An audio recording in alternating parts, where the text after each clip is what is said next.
Hey, what is up? Welcome to this episode of the Wantrepreneur to Entrepreneur podcast. As always, I'm your host, Brian Lofermento, and I'm so excited about today's episode and conversation and fellow entrepreneur and an incredible guest because this is someone that I'm convinced he is the perfect example of an entrepreneur who just does things that helps other people, does things that make him happy and tickle his curiosities and his interests, and does it all while also living a life that he really enjoys. I think he's such a shining example in so many ways. So let me introduce you to today's guest. His name is Isaiah Centifanto. Isaiah comes from a small town in Montana. He went from being a small town kid to a veteran to cloud architect to now founder and entrepreneur. He is the founder of a technology solutions company specifically tailored to help small, medium-sized businesses modernize and secure all aspects of their business and operations. And on top of that, he is in the beta launch release window of a SaaS app specifically for freelancers and SMBs to manage clients, projects, time logging, and invoices.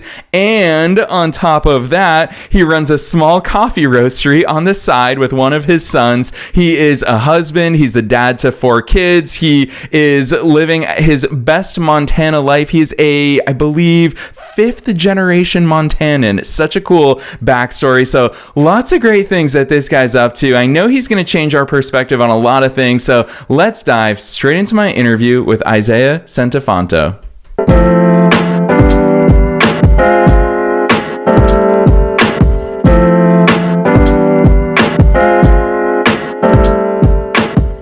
Isaiah, I am so very excited that you're here with us today. First things first, welcome to the show. Man, I'm super excited to be talking to you. Appreciate it. Heck yeah, we appreciate you being here, and there's a lot of fun stuff we're going to talk about. But first, I'm going to put the spotlight on you. Take us beyond the bio. Who's Isaiah? How'd you start doing all these cool things? Just curious. Yeah. I had the calculator watch when I was young, always interested in technology, all the old games, Oregon Trail, all of that. Started building computers and did a couple different things through my life. And my main thing that drives me to do everything is my own family, my wife and 4 kids. I pretty much focus all of my energy and time and motivation. So yeah, that's I love coffee, good whiskey, campfire, good conversation, and technology, of course. I love that. Isaiah, that's just essentially the good life, isn't it? I think that we all join you there. I'm so thankful. Every day I'm very thankful. Sometimes I'm not as thankful as I should be, but I'm blessed. My kids are healthy. Me and my wife have been married for 19 years. So, yeah. Heck yeah, I love that. And you know what? I really appreciate, as a millennial, I love the fact that you went straight to childhood and brought up Oregon Trail. I feel like all of us played that. The good old days of just 2D graphics, of pixel art all the way back then. Isaiah, you brought that up for a reason, though. And I think we as entrepreneurs, we need to lean more into where all of these seeds were planted, because that goes way back in time for us. Talk to us about that, because obviously it is that love for tech, for computers, that has really led to so much of what you do today. I agree. Yeah, a lot of people, they see dollar signs with tech and they jump into it for that reason. And I think you'll eventually die out if you're not actually passionate or curious or motivated personally. So, excuse me, I totally agree with that. Another part of this too is you have to start with the basics. And a lot of people just want to jump in. They want to be a coder and release apps and make a bunch of money and do the next startup. If you don't know the basics, you're going to have a hard time, especially with customer service. That sounds really crazy, but I started in tech in, I think, 2008, doing customer support, internet customer support for Bresnan, which is now Spectrum, and having to deal with, technically challenged people over the phone for an hour will really test your patience. And if you're not motivated and personally interested in tech, you're probably going to burn out. So I don't know if that answered your question, but that's my thought. Well, yeah, and I think that there's so many launch points from there because, Isaiah, you're bringing in, when I hear you say the foundation, the fundamentals, when I hear you talk about customer service, it's kind of far removed from where a lot of the mainstream conversation is going today, which is AI, which is vibe coding, which is anyone can create anything. What's your take on where we are in that world? I have some thoughts about that later on if you want to talk about it. I wrote some stuff down. Isaiah, I want all of those. Well, you guide. So yeah, I think it's so fascinating. Lay us into that, because a lot of people, it seems to me like they're skipping steps these days, as they'll go straight to vibe coding. Lovable, for example. I do love Lovable, Isaiah. It's so much fun to just play and tinker and build some things, but go deeper there with us. Absolutely. I mean, you're describing a concept that I've been thinking about for a while, but tech has really been democratized, which to me is a net positive. More people understanding tech, more people building things, interacting with technology, understanding how things are working, how things are breaking. That's all a net positive. The struggle, though, at least for me as someone who's been in tech, and I've built stuff for Fortune 500 companies and worked in large consulting firms, fintech, hedge funds, all of that. There is a lot of things that AI is telling people they can do, but there's no checks on it. So let's say you're using Lovable to build a website that's, dog pictures, something benign or is simple. If there's some sort of an account attached to that, you're going to have a database, you're going to have some sort of authentication mechanism, and AI will build it for you, but it's not going to show you exactly the security and scalability and cost implications by doing that. And that actually kind of relates to another thing I've really been thinking about heavily, especially as I started Integritas, my company, that because of this paradigm shift, there is more and more small business owners, medium-sized business owners, even just people doing side gigs who are trying to do things themselves, because a lot of the larger tech companies, though, and I've worked for them, they have a sales team, a C-suite, an engineering team, a project management team, and they want to sell all of these small companies or medium-sized companies large retainers and sales contracts and all this stuff, services, software, because they have to support this behemoth, and they have all of these things they throw. And business owners today are worn out, and I think AI has really enabled a lot of them to solve their own problems. But in doing so, I think that they possibly are opening themselves up to security and cost problems later. Yeah, which of course is that never-ending game of whack-a-mole, which I feel like is prevalent in so many different facets of our businesses. But the fact that you brought that up, Isaiah, obviously I love how much thought you put into this, because obviously it was the spark for you to say, I want to be part of the solution. I want to serve small and medium-sized businesses. Introduce us to your company. Introduce us to what that decision point looked like, and how the evolution of your company has came about. It actually happened by accident. I've been working in big tech for about 10 years, and I had an old client right out of college. So long story short, I bounced around, didn't know what I was doing, did coffee roasting, did a bunch of things. 2008 crashed, had no money, unemployed, so I joined the Air Force, did a bunch of government contracts and things like that. Got out, and I tried doing healthcare. I was going to be a surgical tech, and I tried all these, I was repairing espresso machines and working at the lube shop. And, I tried everything. And I, at one point, just realized I enjoy technology. So I got my networking degree. And right out of that, I knew a small business that needed help. And I became their, crazily enough, right out of college with no prior tech experience on paper, their head of IT and a network engineer. Did that for 2 years, moved on. And then by accident, they had an email outage, which actually wasn't that big of a deal. It was a simple fix on my end, but it resulted in them saying, hey, would you work on the side for us? So I did some small things. And then I eventually realized they have so many things that they could optimize technology-wise. There's security stuff that I saw. And, I was like, man, this is something I've always wanted to do, and asked them if they would take me on the side. And that kind of started the whole process. But in doing so, I started kind of recollecting on my experience in big tech, or maybe not big tech, but bigger companies, and realizing that there's a host of industry and host of businesses that are underrepresented in terms of tech expertise. And that was a large motivation, realizing I could actually help them. And because of as a cloud architect, you're designing large, heavily scaled infrastructure. All of that expertise, I'm not going to really sell to a SMB, but that expertise gives me the ability to show them things that they might not hear from just some small IT shop that wants to sell them Windows support. So I think that there's a paradigm shift along with how fast technology is moving with AI. And it just felt like the right move, the right time, and pretty excited. Yeah. To be honest with you. I love that, especially because, Isaiah, truth be told, I'm clearly an eternal optimist. And when I'm on the air, I talk so much about the very exciting future that I'm certain that AI is bringing. I find it fascinating. In the mainstream conversation, we hear a lot of fear in that domain. We hear a lot of people saying it's going to replace humans. And the thing that I've been saying so many times, even here, you and I are having this conversation early on in 2026, is we've been hiring more than ever before. AI is unlocking our capabilities and meaning that we need even more hands in order to make things happen. You're in the tech space, and you've been in the big tech space, the small tech space. You've seen all different facets of this. You obviously think about this stuff a lot. What's your take on that? I'll call it mass hysteria, but I think that there's kind of the debate going on. What's your take on where we are and the future of what tech jobs look like? Well, I'll give you an example. As a cloud architect, you're writing a lot of code, primarily infrastructure code. It's the big one is Terraform. So you're automating cloud infrastructure. That type of job, I believe, is going to be reduced by quite a bit.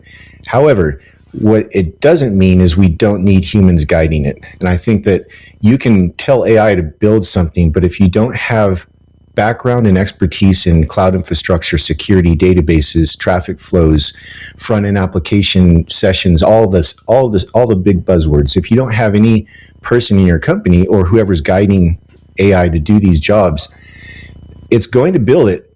But like I said earlier, I think you're going to shoot yourselves in the foot. So I think that it's kind of a cliche thing, but it's a balance to everything in life. And AI is going to change the way people build things, but I don't think it removes humans. I think people just have to adapt. It's kind of it's the classic paradigm in tech that if you don't, innovate, if you're not flexible, if you don't learn, you're going to be left behind. And you have old school developers that are stuck in the past, or you have people that are on the front lines who have expertise, but they're not willing to learn something new.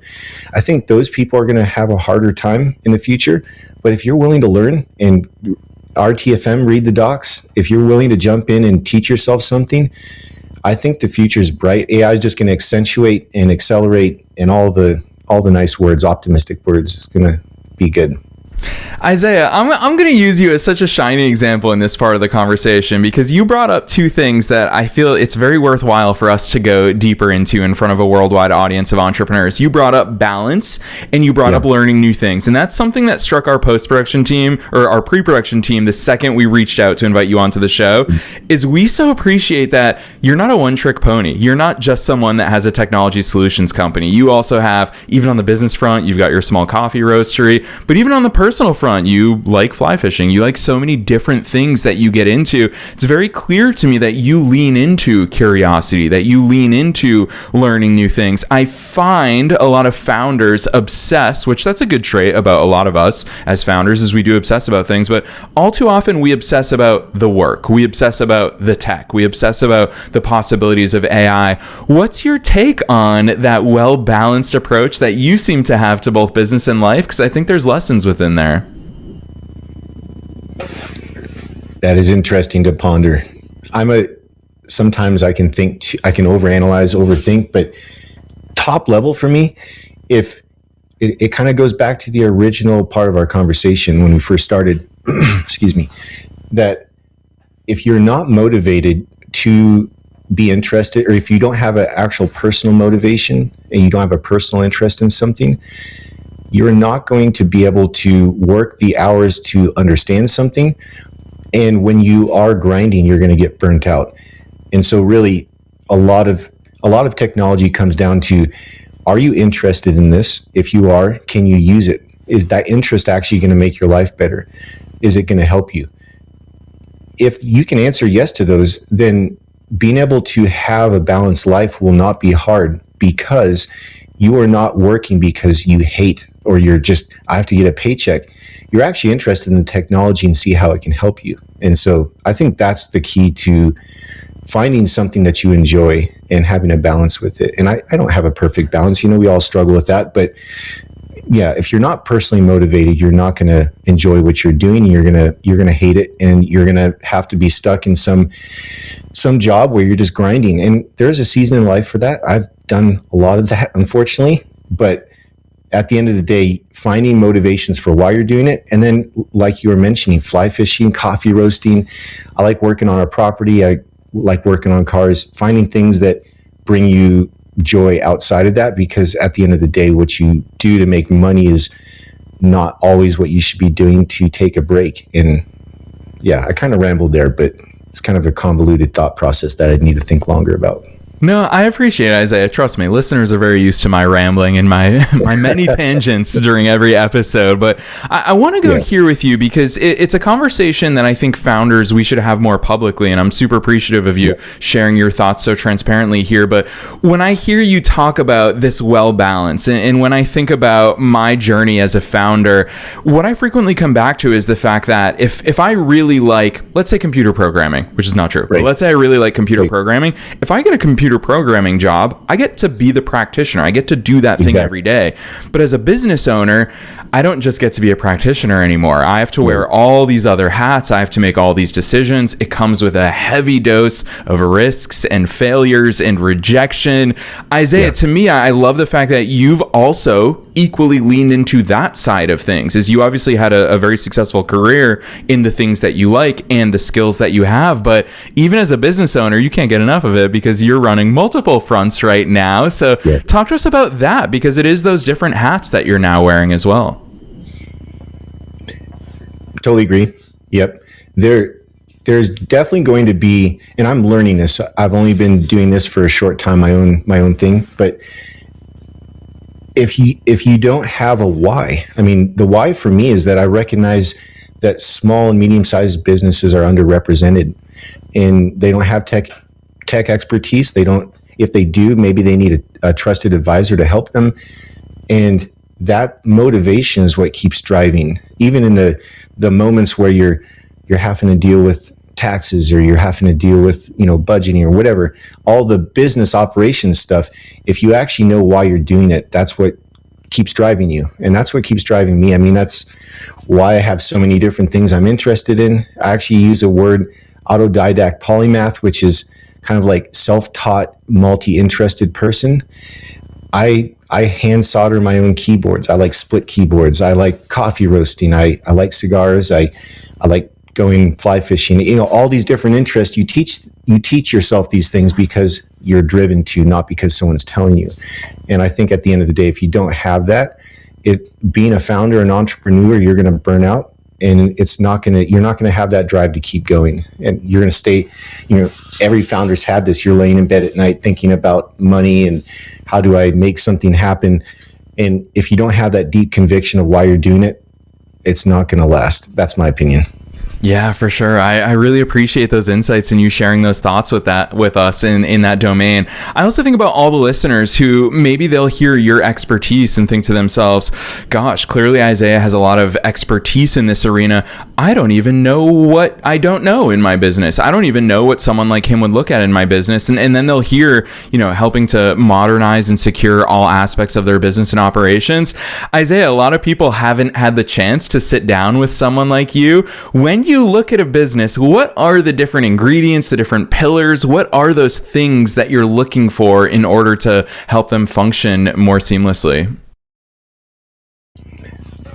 Yeah, that's definitely related to something I was mentioning about the larger tech companies trying to come in and sell larger. And I'm not really slamming them. I understand, larger companies need to support a bigger team, but being able to walk into an environment and see, in terms of optimization and cost, I think those are the biggest things. Efficiency for a founder, a small business. They don't want to spend a bunch of money on something just because they can. They want to know why. How does this help my business? And so being able to look at operationally what's going on with technology. Let's say you have a CRM, customer relation management software, and you need to you're not integrating that with some sort of project management tooling. So you don't have any communication between, inbound leads and sales, and you don't have any integration between that and your project management, or, you can make up a million examples. Those are the optimizations or the efficiency improvements with technology that I look at, because those are the low-hanging fruit to show a business owner, hey, you can tackle this one thing. It's going to drastically improve your operations, your efficiency, and security as well. We tackle that, we see how it goes, we optimize, and then as time and money allows, you can further optimize. So I don't like walking in and trying to tell anyone this is all wrong. I need to sell you on this thing. You should buy this piece of software, and all of a sudden they have a $20,000 bill and they don't know why. It's really giving the business owners an understanding of why they should do it, or why their operations or efficiency or security is lacking. And when I think a business owner has that knowledge and understanding, they're the ones that are driving the technology change, because they now understand. They're not just being told something. They've been given knowledge, and then they see the opportunities. And at that point, my expertise, or anyone's expertise, if they're being honest and they want to actually help, say, hey, you do not need to buy that big piece of software. That's overkill. We can do this simple thing. And I have examples I could share, but that's kind of top level is how I think about it. It's not a targeted, let's go in and sell you something. Let's look at big picture, how we make your business operate more efficiently, more securely, and using modern technology. Yeah, and I would imagine that even the mere act of intentionally looking at our own businesses and taking inventory and asking 100%. These questions, I feel like that probably reveals a lot of things. We all have Frankenstein tech stacks for various reasons.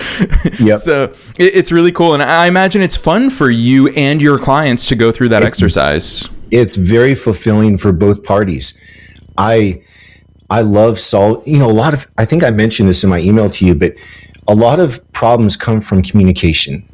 And I think everyone knows this, but communicating, whether it's human to human or human to trusted advisor, or human business owner to tech person, or even communication between technologies, it all comes down to broken communication.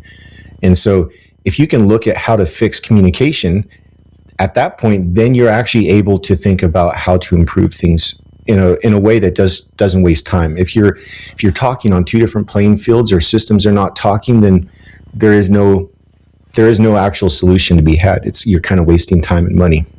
Yeah, so true. Speaking of time and money, Isaiah, I've got one complaint, and that is I have never found anything that makes me want to successfully time track. I have not ever had a good time when it comes to time tracking. So I love the fact that you are on the precipice of launching your SaaS app. Talk to us about where that idea was born from, why build all of that out and bring it to market. I certainly feel those pains, so I can see a clear why, but I want to get the backstory about that SaaS app. Yeah. That's a great segue. I mean, it really relates to what we're talking about. I realized the same thing that you did.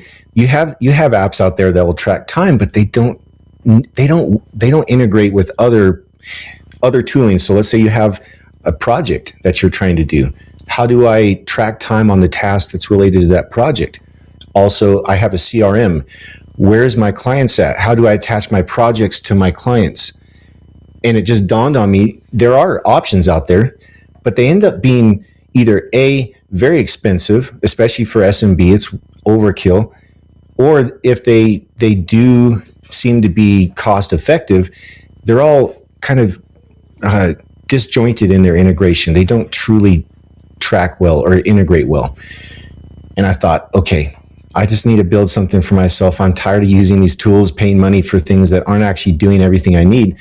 So I started building it, using it, and then I realized, wait a minute, I think other people might be able to use this. So that's really the genesis behind it. It started as like a passion project just for myself, because I couldn't find a piece of software that did what I wanted well for the cost or price that I wanted. So I love that. I absolutely join you there. Thank you for being part of the solution. Gosh, I've even signed up for, done free trials, ended up paying for so many different ones to find the solution. But you're right. Disjointed is the perfect word to describe. Well, and there's another element. A lot of people, we talked about AI in the beginning, Lovable.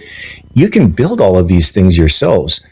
the problem is, at the end of the day, actually, I started off using a Bolt, I believe, I was doing an MVP. Do you know what that is? Like minimum viable product? Yeah, of course. Okay. Just to see if my idea was going to work. And it did.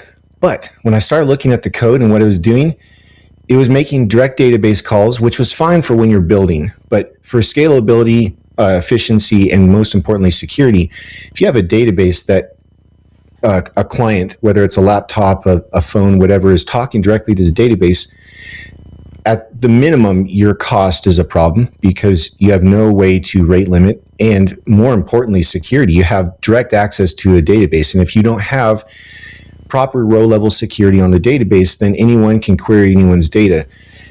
And so it made me realize a lot of people are probably trying to build things like this, but in some ways, I want to be a part of a solution. In fact, I want to start making some videos of educational concepts regarding building with AI. Coming from my architect background in cloud infrastructure, that you really have to understand the fundamentals of what it's trying to do. So, of course, I just actually finished the refactor and ripped out all of the old database calls directly, and now it's running through a middleware, which is basically it's called serverless in some ways. I'm not sure if your listeners will understand that, but it runs small little functions of code and it doesn't cost very much. I have that all running through a middleware that does rate limiting, caches things, so performance, security is all improved. So I think there's an element, going back again, like I said, to the beginning of our conversation, that AI can build these things, but security and optimization, performance are not always done correctly from the first time. So that is a concern of mine in this modern age, kind of looping back, that a lot of people are using AI to build these tooling and like, oh, great, it works. But then you try to put that into the public, and then you have crazy bills and you have security holes and people's data is exposed. So, yeah. Yeah, Isaiah, I love hearing that. I'm going to call out, yes, please do start recording educational content. I'm very much going to use that as a segue, because as someone who's been on the air for 1,400 plus episodes, Isaiah, you're the first guest in more than 1,400 episodes that I've seen this pop up in your bio that you and I share in common, which is A Love for Man in the Arena by Teddy Roosevelt, because I am so frequently reminded of that poem by Teddy Roosevelt, because as a creator, as someone who puts myself out there every single day of the week, the amount of times that I get mostly unsolicited advice of people saying, oh, you could do this better, oh, you should be doing this. And I'm just like, show me your podcast, show me what you're putting into the world. Talk to listeners about that, because clearly you and I geek out about Man in the Arena. I want to hear why it resonates so deeply for you and what it is that it reminds you of. I'm a very passionate, heavy thinker. So I have to pause for a second, because we can talk about tech and I can rattle off and bore people. But when we start talking about philosophy and reasons for doing things in life, it gets a little more emotional, because I still do, but I've lived in fear a lot of my life. And I think most people do, if they're being honest. And so I have a bigger focus, helping small businesses with tech and changing the world with communication and AI, all passionate things I'm passionate about. But nothing beats talking to someone around a fire about heavier topics and putting themselves out there, moving past fear. And that poem perfectly encapsulates why I did what I did. I quit a 6-figure job right after getting promoted. A lot of people don't do that. Wasn't a smart thing on paper to do, but moving past fear. I think in some ways I've wanted to do this for so long. I want to talk directly to people and help them. Much past just the tech. I want to know them personally and talk about things that actually matter in life and know their why. Why are they doing something? How can I help them? Have an actual relationship as I help them with tech. That's something I'm passionate about. And so for a long time, I believe I felt that deep down, but I was too afraid to take the plunge. And I think a lot of people are. I'm not a unique person here in this fact, but that poem, Man in the Arena, if you go read it, I won't be able to read it right now because I will start crying. It's that good. It means that much to me. But yeah, cold in timid hands that know neither victory nor defeat. That ending line. The whole thing is good, but I quit a job, took a deep plunge, have a wife and 4 kids and a mortgage riding on my shoulders. On paper, it's a stupid thing, but life's too short. So I don't know. I'm kind of rambling. Sorry. Oh, Isaiah, that's my goosebumps moment, man. I am there with you in every single feel that you and I clearly turn to. And I'll be honest and transparent. For me, I turn to that poem quite frequently in the tough moments, because as entrepreneurs, I mean, I use the example of being a podcaster, putting myself out there. Gosh, we expose ourselves. Oftentimes, I think to myself, it would probably be way easier to have a job, but I do this because there's something far greater inside of me, a light that's burning that I just can't ignore. So appreciate how similar we are in that regard. I don't know how you're going to answer this last question, though, because it's a super broad one. You can take it in any direction you want. It's the one question I ask in every episode, and that is, what's your best piece of advice for listeners? Knowing that we're being listened to by both wantrepreneurs and those entrepreneurs out there, and knowing that you are one of us, you're a fellow entrepreneur, what's that one thing you want to leave them with today? Straight from the poem, it's not the critic who counts.